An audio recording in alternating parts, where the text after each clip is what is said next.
नमस्कार प्यारे विद्यार्थियों, मैं एकलव्य कोचिंग क्लासेस से जेपी क्वाड आप सभी का हार्दिक अभिनंदन करता हूं। जैसा कि पिछले फरवरी माह के अंदर है वो एकलव्य कोचिंग नेटन के द्वारा एक सामान्य ज्ञान प्रतियोगिता करवाई गई थी फिक्स सिलेबस को लेकर के। उसमें बड़ी संख्या में विद्यार्थियों ने भाग लिया था और उन विद्यार्थियों को समय पर परिणाम मिला और परिणाम से संतुष्ट थे सभी विद्यार्थी, क्योंकि जो प्रतियोगिता एकलव्य कोचिंग क्लासेज ने करवाई थी वो बिल्कुल निष्पक्ष थी और परिणाम को लेकर के सभी विद्यार्थी संतुष्ट थे। समय पर परीक्षा का आयोजन कराना, फिक्स सिलेबस देकर के यानी 2000 प्रश्नों में से प्रतियोगिता का होना और समय पर बच्चों को सम्मानित होना और सम्मानित के तौर पर उन्हें एक अच्छे कार्यक्रम में एक बड़े मंच पर सम्मानित होना, ये विद्यार्थी के लिए बड़ा ही खुशनुमा माहौल था। और अब हम पिछले प्रतियोगिता के प्रोग्राम की झलकियों को लेकर के चलते हैं और दूसरी प्रतियोगिता के बारे में हम बात करेंगे। प्रिय विद्यार्थियों, दूसरी प्रतियोगिता को लेकर के बड़ा ही उत्साह नजर आ रहा है विद्यार्थियों के अंदर, क्योंकि उन्हें पता है कि एक फिक्स सिलेबस को लेकर के अगर हम अपनी तैयारी करते हैं तो अपनी बौद्धिक प्रकृति का हमें पता चलता है और साथ में हम एक समान के भागीदार भी बनते हैं। यहाँ पर देख पा रहे हो आप, पीछे जो प्रतियोगिता हुई तो प्रथम प्रतियोगिता के सफल आयोजन के बाद विद्यार्थियों के हित में यहाँ पर आप कुछ तस्वीरें देख पा रहे हो। मैं ज्यादा तस्वीरें यहाँ पर नहीं दिखा रहा हूँ आपको। यहाँ पर बहुत सारे विद्यार्थी, 108 विद्यार्थियों को सम्मानित किया गया था। बहुत सारे विद्यार्थी अपने परिजनों के साथ आए थे, तो विद्यार्थियों को यहाँ किसी प्रकार का प्रशस्ति पत्र नहीं दिया गया था। विद्यार्थी के काम आने वाली वस्तुएं दी गई थी और साथ में उनके गार्जियन आए थे, उनके चांदी की मूर्तियों के साथ सम्मानित किया गया था। यहाँ पर आप हर एक तस्वीर के अंदर देख सकते हो कि यहाँ पर गार्जियन को भी साथ में यहाँ पर सम्मानित किया गया था। प्रिय विद्यार्थियों, जैसा कि एकलव्य कोचिंग क्लासेस ने बताया था कि इस प्रतियोगिता में अभिभावक के साथ साथ भी विद्यार्थियों को भी सम्मानित किया जाएगा। दूसरे तीसरे स्थान पर रही छात्रा को 5100 रुपये देकर के और दूसरे स्थान पर रही छात्रा को यहाँ पर साइकिल देकर के, प्रथम स्थान पर रही छात्रा को कंप्यूटर से सम्मानित वो किया गया था। इस प्रतियोगिता के अंदर प्रत्येक वर्ग के बच्चे को यहाँ पर सम्मानित किया गया था। बड़े बड़े यहाँ पर सेलिब्रिटी भी पधारे थे। सेना मेडल जगदीश सिंह गढ़वाल वो हमारे बीच में पधारे थे और बच्चों को यहाँ पर संबोधन दिया था उन्होंने। और बहुत सारे विद्यालयों के गुरुजन थे, उन्होंने विद्यार्थियों के हित में बहुत सारी अच्छी अच्छी बातें भी बताई थी, उन्हें मार्गदर्शन भी किया था। आगे मैं बात कर लेता हूं द्वितीय सामान्य ज्ञान प्रतियोगिता के बारे में। विद्यार्थियों के अंदर बड़ा उत्साह नजर आ रहा है दूसरी प्रतियोगिता को लेकर के। कम समय के अंदर मैं ज्यादा कुछ बताने की कोशिश करूंगा, क्योंकि विद्यार्थियों ये आपका पढ़ने का समय है और मैंने इस प्रतियोगिता के अंदर हमारी टीम ने इस प्रकार का सिलेबस रखा है कि आपके सामने किसी प्रकार की यहाँ पर दुविधा नजर नहीं आएगी। तो दूसरी प्रतियोगिता के संदर्भ में यहाँ पर हम चर्चा करने वाले हैं विद्यार्थियों। पहली प्रतियोगिता का समापन हो चुका है, तो दूसरी प्रतियोगिता का यहाँ परीक्षा तिथि आप देख पा रहे हो 6 जुलाई, यानी जब स्कूल दोबारा ओपन होगी छुट्टियों के बाद में, तो 6 जुलाई संडे के दिन यह एग्जाम करवाया जाएगा। परिणाम जल्द ही यहाँ पर घोषित कर दिया जाएगा, क्योंकि ओएमआर सीट है वो कंप्यूटर बेस्ड पर जांची जाएगी, जैसा कि पहली प्रतियोगिता में किया गया था। तो परीक्षा का आयोजन में यहाँ पर बता दूं कि परीक्षा का आयोजन जिस प्रकार से पीछे किया था हमने, एक तो था जूनियर वर्ग और दूसरा था सीनियर वर्ग।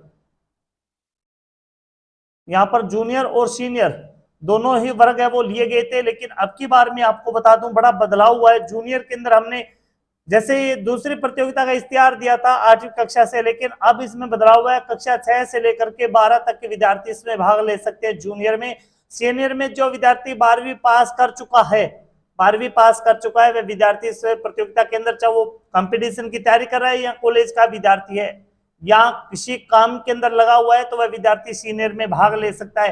प्यारे विद्यार्थियों, यहाँ पर सीनियर वर्ग का जो पाठ्यक्रम है हमने रखा है इस प्रकार से, आप देख पा रहे हो। इसके अंदर भी फिक्स सिलेबस हमने रखा है। सब्जेक्ट देख पा रहे हो, भारत का भूगोल इसमें 500% फिक्स दिए, भारतीय संविधान इसमें 5000%, कंप्यूटर ज्ञान के इसमें 300 और राजस्थान जीके के इसमें 1700%, यानी टोटल लगभग 3000% होंगे। और इसकी एक पीडीएफ विद्यार्थी को दी जाएगी और उसमें से क्वेश्चन पेपर है वो बन करके आएगा। दूसरा देखिए, जूनियर वर्ग में विद्यार्थियों की कक्षावार पाठ्य पुस्तक में, अब देखिए कक्षा 6 से लेकर के कक्षा 12 तक इसमें कक्षा 6 से लेकर के कक्षा 10 तक की बात कर लेता हूं। इसमें संस्कृत विषय को नहीं लगाया गया, संस्कृत विषय के प्रश्न इसमें नहीं आने वाले। इसके अलावा सभी जो सब्जेक्ट रह चुके हैं इसके अलावा, तो उसमें से प्रत्येक पाठ, प्रत्येक किताब में से, यानी जैसे साइंस की होगी तो उसमें से 2-3 अध्याय, उसी प्रकार से मैथ की होगी उसमें 2-3 अध्याय, यानी प्रत्येक पुस्तक में से 2-3 अध्याय वो दी जाएगी। उसकी एक पीडीएफ बच्चों को दी जाएगी और उसके साथ 300% की एक पीडीएफ है वो कंप्यूटर की दी जाए, जिसमें से 30% आने, किताबों वाले पाठों में से 70% आने। यहाँ पर 11वीं और 12वीं कक्षा, 11वीं 12वीं कक्षा की बात करें तो इसमें आर्ट सेक्शन, इसमें साइंस आ गया और इसमें कॉमर्स के विद्यार्थी आ गए। अब आर्ट के अंदर भी बहुत सारे विषय होते हैं, साइंस में भी होते हैं और कॉमर्स के अंदर भी। तो विद्यार्थी जो जिस कक्षा के अंदर जिस विषय के साथ पढ़ रहा है उसी विषय में से उनके अध्याय आएंगे और इसमें से प्रत्येक किताब में से 3-4 अध्याय वो दिए जाएंगे, सभी पूर्ण किताबें नहीं दी जाएगी। अब बात कर लेते हैं इसमें, अब की बार हम करें बोथ मीडियम। बोथ मीडियम का मतलब है हिंदी और इंग्लिश, हिंदी और इंग्लिश के यहाँ पर दोनों ही विद्यार्थी इसमें भाग ले सकते हैं। हिंदी वाले और इंग्लिश वाले विद्यार्थी इसमें भाग ले सकते हैं। तो उनका एग्जाम भी जिस सेक्शन के अंदर, यानी जिस लैंग्वेज में विद्यार्थी पढ़ रहा है, हिंदी वालों के लिए हिंदी पेपर बनेगा, इंग्लिश वालों के लिए इंग्लिश पेपर है वो बनेगा। एक बड़ी प्रतियोगिता मान लीजिए विद्यार्थियों, क्योंकि यहाँ पर जो जिस कक्षा में पढ़ रहा है, जैसे 6ठी कक्षा का पढ़ रहा है तो विद्यार्थी के 6ठी कक्षा का ही प्रश्न आएगा, 7वीं का तो 7वीं के प्रश्न ही आएंगे। यानी अब देखिए दूसरी बात, एक कंडीशन और आ जाती है यहाँ पर कि अभी जो विद्यार्थी जिसने 8वीं पास की है तो वह किस कक्षा का वो फॉर्म भरे, वो अपनी इच्छा पर, अगर विद्यार्थी फॉर्म भरते समय 8वीं पर ओके करेगा तो उसे 8वीं का पेपर मिलेगा, 9वीं का ओके करेगा तो 9वीं क्लास का उसको पेपर देना पड़ेगा। अब आगे मैं बात कर लेता हूँ एग्जाम सेंटर। ये देखिए एग्जाम सेंटर वैसे पीछे हमने दिया था, 4 एग्जाम सेंटर दिए थे, भादरा, नेठाना, नौर और बरवाली। तो यहाँ पर जिस गांव में 50 से अधिक विद्यार्थी हो जाएंगे, 50+ विद्यार्थी एक ही गांव के होते हैं, तो उसी गांव के अंदर उसका एग्जाम सेंटर वो दे दिया जाएगा। निश्चित रहिए विद्यार्थियों की सुविधा के अनुसार यहाँ पर सेंटर दिया जाएगा। आगे बात कर लेते हैं इनाम की। देखिए फर्स्ट पोजीशन पर आने वाला, लेकिन एक क्राइटेरिया है कि 90% से ऊपर अंक प्राप्त करने वाले में से दोनों वर्ग में से अलग अलग, प्रथम है द्वितीय को, प्रथम को दिया जाएगा लैपटॉप, प्रथम को लैपटॉप और दूसरे को दिया जाएगा पीसी टैबलेट। अब देख रहे हो 90% क्राइटेरिया रखा है इन 2 इनाम के लिए। अब ये आप देख पा रहे हो 10वीं क्लास हो या 12वीं क्लास हो, बोर्ड की क्लासों में 90+ विद्यार्थी बहुत सारे होते हैं, यानी जो विद्यार्थी पढ़ेगा वो 90% तक क्रॉस कर पाएगा फिक्स सिलेबस में से।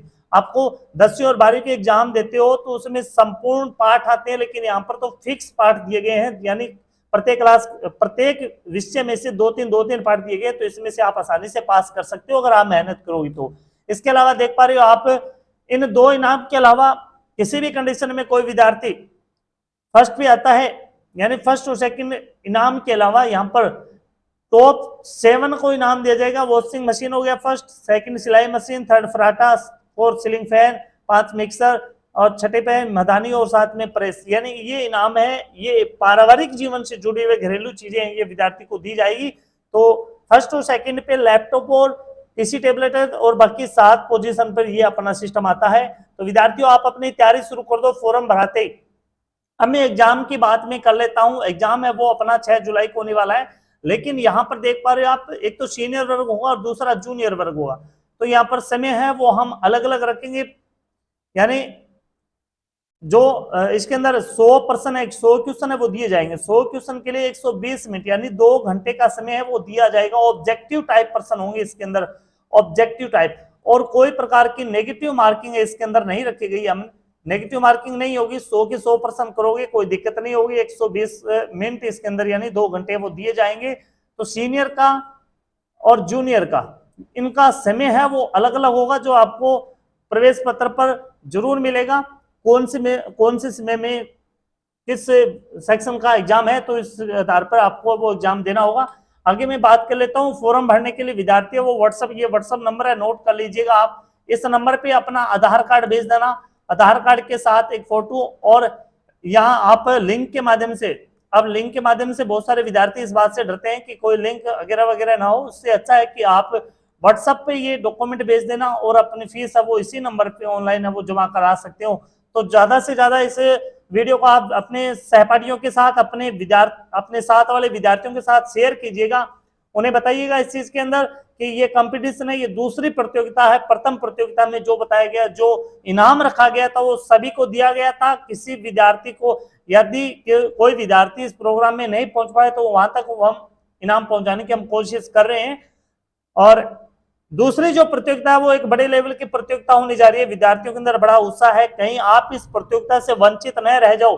तो विद्यार्थियों में जल्दी से जल्दी, मैं ये कहना चाहूंगा कि जल्दी से जल्दी कोशिश कीजिए कि ये फॉर्म आप भरें और भर करके अपने पीडीएफ प्राप्त करके आप तैयारी करना शुरू कर दें। तो ये आपके लिए बड़ा अवसर है और ऐसी प्रतियोगिता है वो आपके लिए बड़ी शानदार और खुशनुमा माहौल वाली होगी, क्योंकि एक बड़े मंच पर आप सम्मानित होते हैं, आपके माता पिता सम्मानित होते हैं, तो उससे बड़ी और कोई बात नहीं हो सकती। इसके अलावा मैं एक चीज और बताना भूल चुका हूं, ये जो 7 इनाम है, इसके अलावा प्रत्येक सेक्शन के अंदर 20-20 विद्यार्थियों को भी अन्य रूप से सम्मानित किया जाएगा, विशेष सम्मान इसमें दिया जाएगा।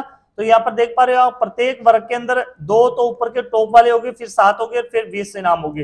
इनामों की बढ़ोतरी हो सकती है, इसमें कोई दो राय नहीं है, क्योंकि पीछे वाली प्रतियोगिता में भी हमने इनामों में बढ़ोतरी की थी, इसमें भी इनामों में बढ़ोतरी हो सकती है। तो अपने साथ वाले विद्यार्थियों में जरूर शेयर करना, स्टेटस सोशल मीडिया के माध्यम से आप जरूर प्रचार करना प्यारे विद्यार्थियों, ताकि आप भी इस एकलव्य कोचिंग क्लासेस का हिस्सा बन सको। धन्यवाद। जय हिंद, जय भारत।